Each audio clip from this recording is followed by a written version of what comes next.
Assalamualaikum warahmatullahi wabarakatuh. Selamat pagi pemirsa, kembali lagi bersama saya Hanifa Agmelia. Saya akan membahas sebuah topik yang sangat dekat dengan kehidupan kita sehari-hari, terutama bagi teman-teman yang masih duduk di bangku SMA, yaitu lingkungan pertemanan. Melaporkan dari SMA Negeri 2 Ngawi Taruna Indonesia tentang kondisi lingkungan pertemanan siswa. Secara umum, suasana pertemanan terlihat rukun dengan siswa yang akrab satu sama lain. Kegiatan ekstrakurikuler dan acara sekolah berperan penting dalam mempererat hubungan. Meski begitu, masih ada tantangan seperti adanya kelompok-kelompok kecil sekolah yang terus berupaya menciptakan lingkungan inklusif, salah satunya melalui program ketarunaan yang diajarkan untuk lebih disiplin.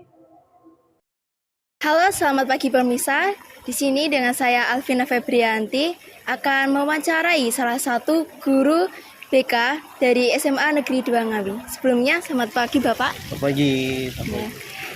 Dengan Bapak siapa? Pak Ardan. Baik.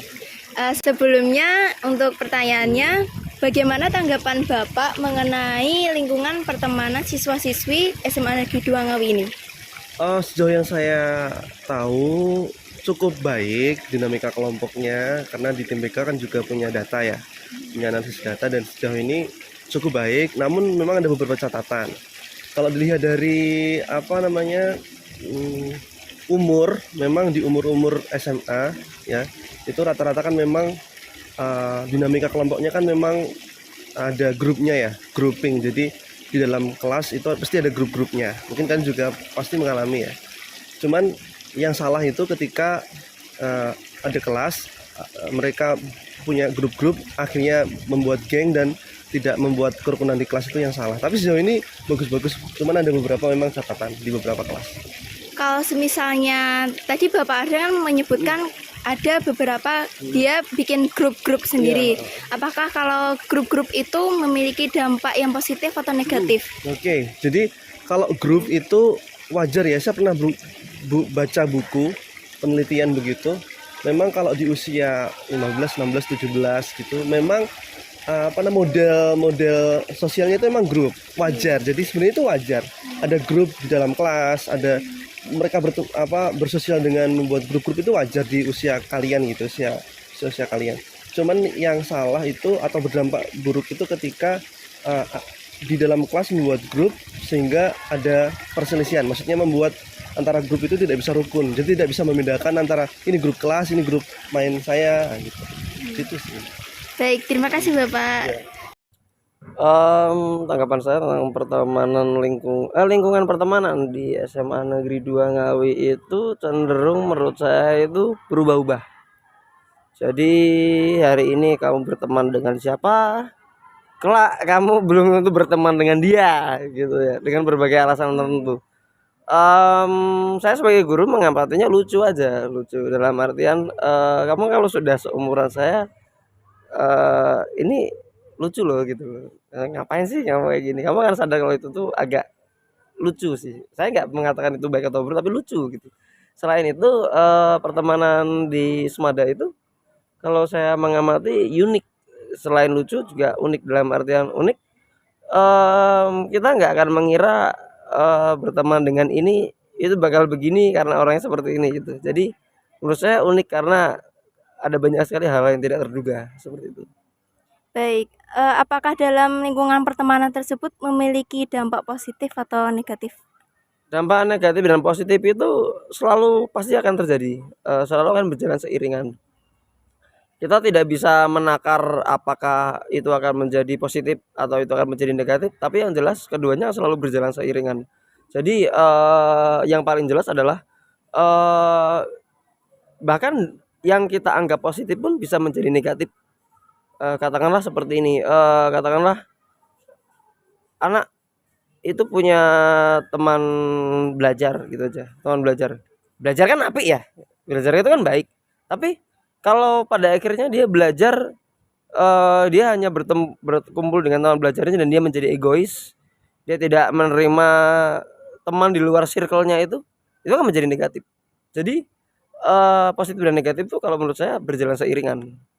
Dan pada dasarnya Kalau menurut saya itu harus menghilangkan hal-hal negatifnya, menguatkan hal positif di berbagai aspek supaya terjadi balance dalam kehidupan, seperti kalau yang saya harapkan seperti itu.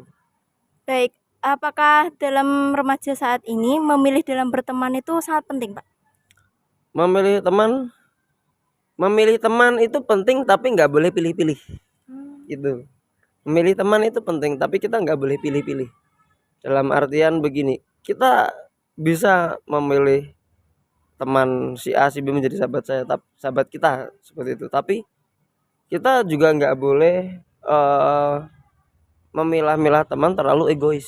Dalam artian kita nggak ngerti kalau kita itu ada orang yang pengen berteman dengan kita. Tapi dalam sisi lain kita juga tidak boleh terlalu istilahnya terlalu banyak terbuka dengan teman itu. Seperti itu. Jadi kalau konsepnya itu ya seperti tadi, memilih teman itu perlu tapi kita nggak boleh pilih-pilih. Gitu. Jadi intinya nggak boleh egois. Dari beberapa kelas yang Bu Nova ajar dan Bu Nova melihat dari ekstra-ekstra yang ada, kebanyakan kegiatan yang ada di Semada adalah kegiatan yang positif. Akhirnya itu mempengaruhi lingkungan pertemanan. Jadi menurut Bu Nova lingkungan pertemanan di sini juga positif, baik-baik kayak gitu. Baik, lalu apakah lingkungan pertemanan ini memiliki dampak positif atau negatif? Tentu positif dampak pertemanannya, karena di situ anak-anaknya kompak gitu, saling membantu, misalkan ada tugas-tugas juga disampaikan lagi di grup, saling mengingatkan seperti itu. Baik, apakah memilih berteman pada masa remaja saat ini tuh penting, Bu? Sangat penting, karena masa remaja itu masa-masa dimana kalian itu sangat rasa ingin tahunya tuh tinggi gitu ya. Jadi apa-apa ingin mencoba hal baru. Kalau pertemanannya nggak baik, nanti bisa jadi ketularan nggak baik juga. Jadi selektif terhadap pertemanan itu sangat penting untuk mempengaruhi kepribadianmu juga gitu. Misalkan temannya Alvina ya rajin di ekstra.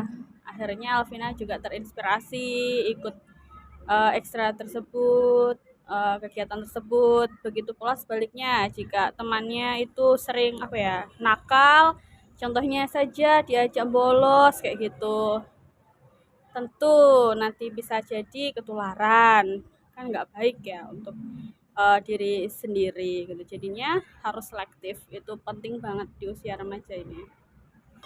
Cukup menyenangkan sih, Kak. Di sini saya bertemu dengan teman-teman baru yang memiliki sifat yang berbeda-beda, ada yang baik, ada yang ramah, dan lain-lain. Baik, dengan lingkungan pertemanan ini apakah memberikan dampak yang positif atau negatif? Tentunya beragam sih, ada yang positif, ada yang juga yang negatif. Untuk lingkungan pertemanan kan sebenarnya dari kita sendiri, tergantung dari bagaimana kita mencari teman itu sendiri yang pertama, dan bagaimana cara kita mempengaruhi teman-teman kita itu agar bisa sesuai dengan istilahnya apa yang kita harapkan, bahwa kalau kita mempunyai suatu tujuan yang baik, ya kita membawa teman-teman tersebut ke arah yang baik pula, seperti itu. Kalau semisal ada teman yang istilahnya kurang baik, ya kita bisa membawa teman-teman tersebut ke arah yang lebih baik. Baik, apakah dari lingkungan pertemanan tersebut akan memberikan dampak yang positif atau negatif? Nah, jadi ya jawaban saya agak sama seperti yang tadi, bahwa lingkungan pertemanan kan kita yang mencari sendiri, kita yang effort sendirilah bagaimana kita mengusahakan lingkungan pertemanan tersebut itu memberi dampak yang positif atau negatif. Jadi misal kalau kita mempunyai lingkungan pertemanan yang positif, ya kita bawa lingkungan pertemanan tersebut ke arah yang lebih positif lagi. Kalau misal kita ya naudzubillah dapat yang istilahnya ya negatif lah, ya kita bawa ke arah yang lebih baik juga, seperti itu. Untuk sejauh ini yang saya lihat pertemanan di SMA Negeri 2 Ngawi yang saya temui sendiri itu selalu memberikan dampak positif dalam segala kegiatan di sini. Apalagi kita yang selalu bertemu dengan teman-teman yang mungkin satu ekstra dan lain sebagainya, pastinya seru, bisa sharing-sharing, bisa juga jadi tempat cerita, seperti itu aja.